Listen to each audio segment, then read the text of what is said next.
Hi, my name is Jerny Rodriguez-Barmentino, and welcome to the OCM Channel.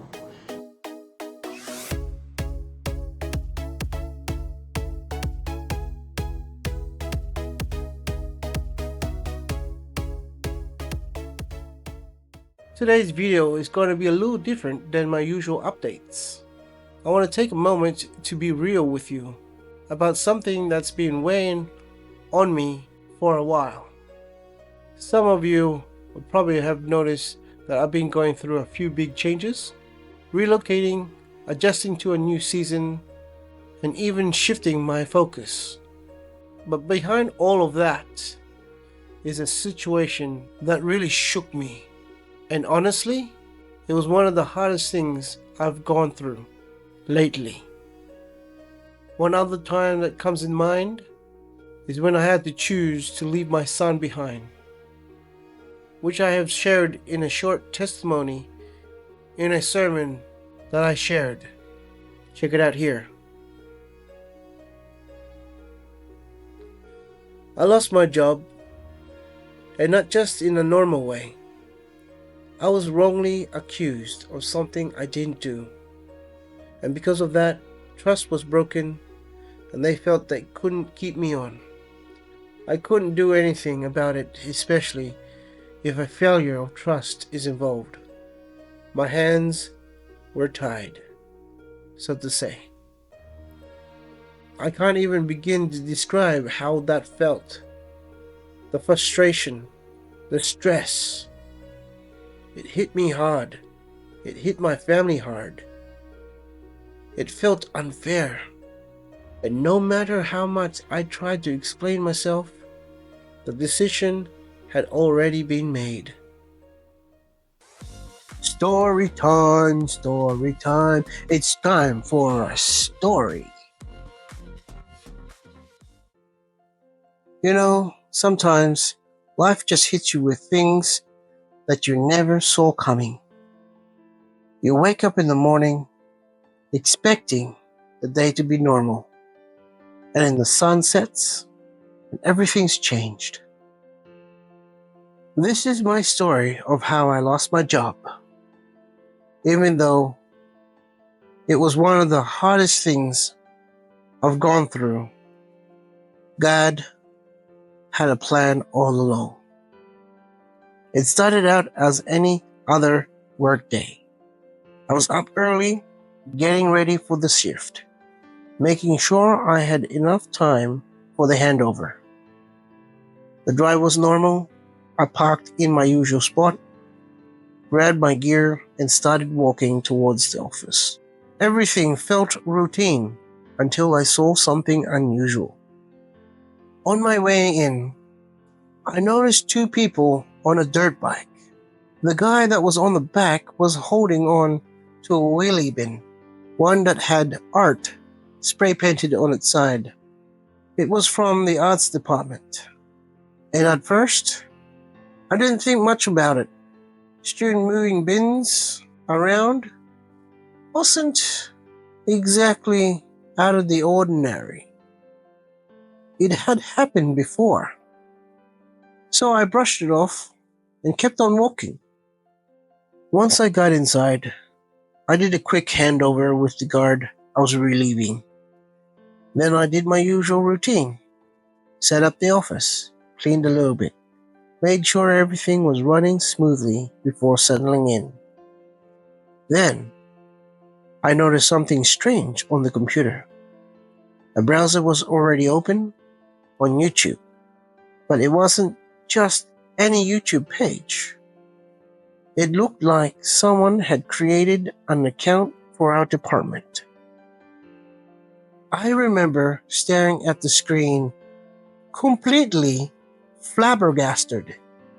I made a huge mistake at that moment. I assumed that the head of our department had finally created an account for us. So, without questioning it, I used it. I watched some of my own videos, made a few harmless comments, and went about my day. I had no idea that this simple decision would later be used against me. A little while later, I got a call. A theft had been reported on another site, a place our department was responsible for. I gathered all the details I could and started patrolling, looking for anything suspicious. At first, I found nothing. But as I connected with staff, I learned something concerning. The maintenance team had seen two young guys on a motorbike earlier that morning. They were acting suspicious and took off the moment they were noticed. Their description? They matched the exact two I had seen earlier with the wheelie bin. That's when it clicked. They weren't just moving bins. They could have been involved in the theft. I reported everything, continued to monitor, and I followed up on some on leads. But the manager in charge of the site was furious. I started getting calls 2, 3, maybe 4 times. Each time, I was met with frustration, almost as if the blame was being put on me. I did everything I could in that moment, but there was only so much I can do. The actual theft happened before I even started my shift. I just happened to see the persons that did it. Without me really knowing, they left the scene. Then a few days later, I was called into a meeting, a serious one. When I walked in, something felt off. HR was there. The head of my department was there. Then HR asked me something that caught me off guard. Did you bring anyone with you? I felt like I had walked into a kill box. They started asking about the theft. I explained everything that I did, that I had done. But to them, it was not enough. Then they started listing other concerns, things they believed that I hadn't put enough effort into. I was a bit confused because I had been told to take things easy. I've been working super hard, putting 110% in most days, and then I got tired.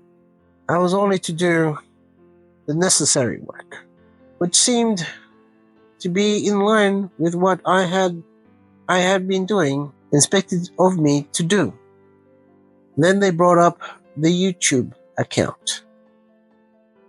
They laid everything out and said I had created the YouTube account using the department's email, but I didn't. I admitted to using it, but I did not create it, and yet they refused to believe me. What hurt the most? The head of my department, someone I considered a good friend, looking furious with me. I could see it in his body language, in his eyes. I sat there, stunned. He didn't trust me. He didn't have my back. In that moment, I started questioning everything. Had I not been a good enough friend? Did I do something wrong without me realizing it? I felt betrayed.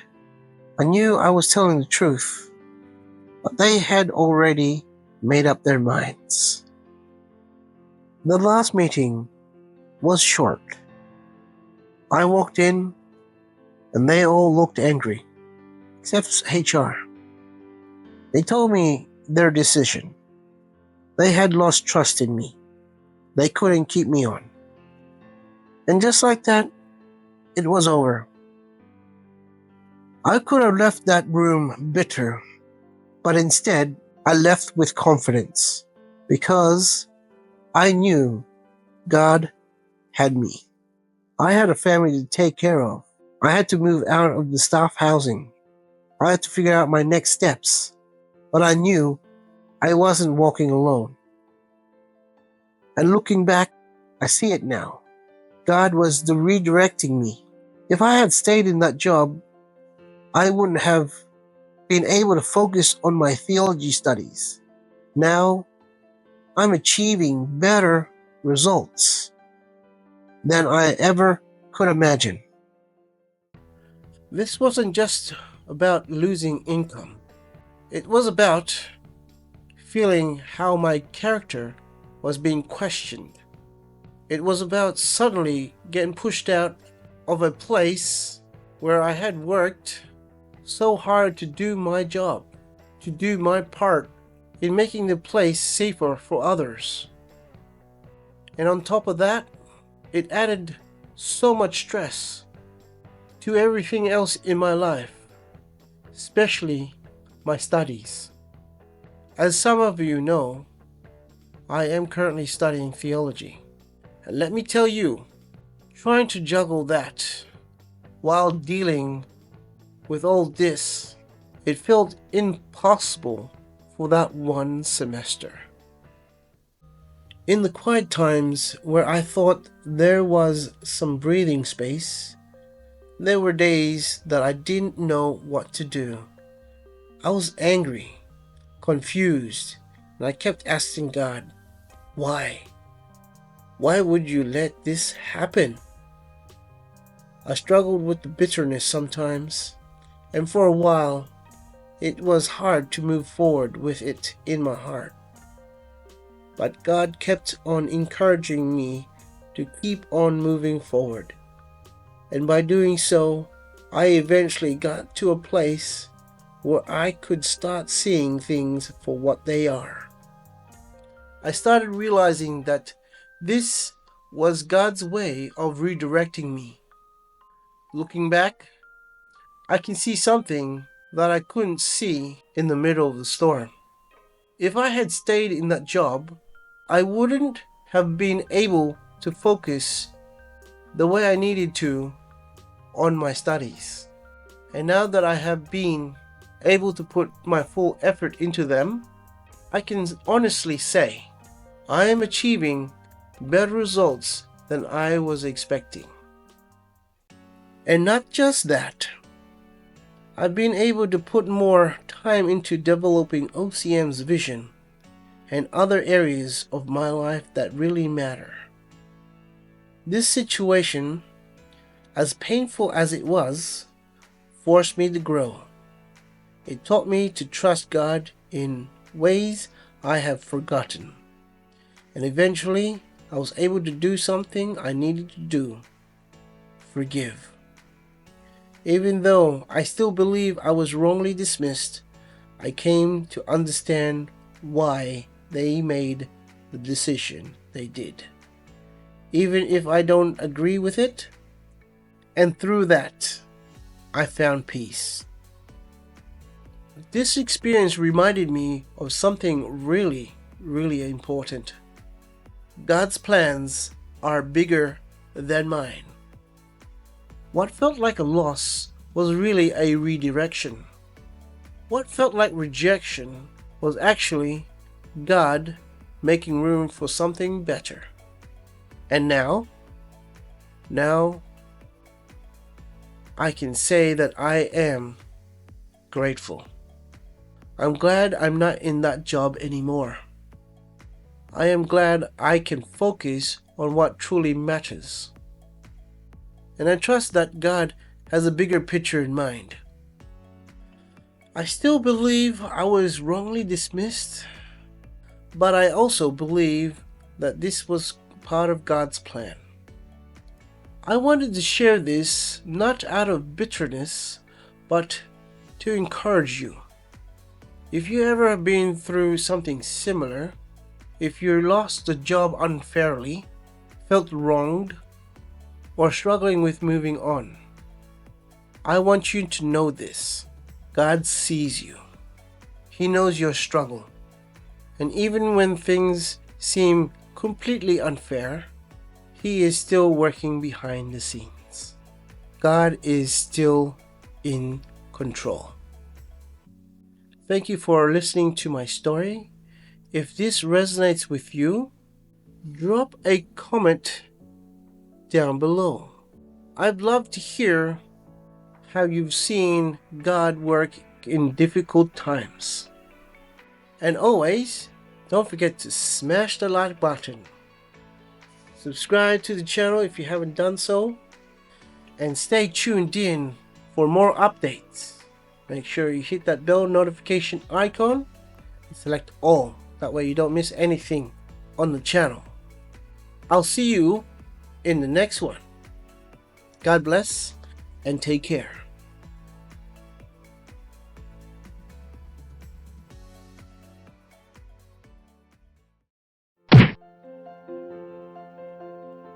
OCM Outback Community Mission.